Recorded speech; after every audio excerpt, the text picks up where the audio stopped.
Sarasota deputies are really trying to piece together a mystery. A man's body discovered on a loading dock behind a hospital.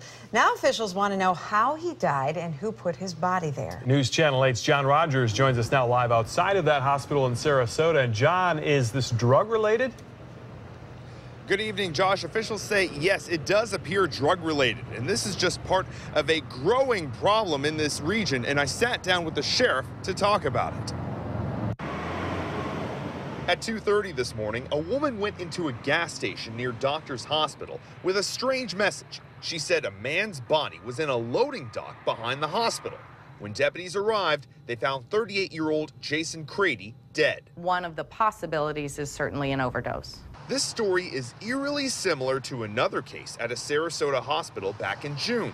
Deputies suspect this latest death is because of heroin, a highly addictive opiate claiming lives in the Sarasota area every day. How bad of a problem is this? Yeah, I would think we're getting close to epidemic. Sarasota County Sheriff Tom Knight is worried. Well, our drug overdoses are going through the roof right now. Deputies are being called daily to save addicts young and old. He said fentanyl, a synthetic drug similar to heroin, often has deadly consequences. It lowers a person's respiratory rate, and it makes them struggle to breathe. If they're laying on their face or on their back, they can choke and ingest vomit. Heroin addiction is on the rise here on the Suncoast. So today, the Sheriff's Office released this public service announcement. It directs addicts to seek help and also highlights the importance of calling 911. If someone had done that sooner for Jason Crady, he possibly could have lived. We're not worried about charging people. We're not worried about arresting people.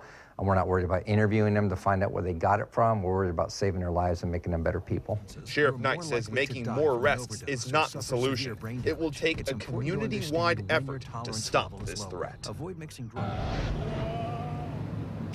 So if you know anything about the circumstances behind Crady's death, such as what was he doing last night or who he was with, contact the Sheriff's Office. They certainly want to hear from you. Back to you. So, John, what are detectives doing to stop the sale of heroin out on the streets?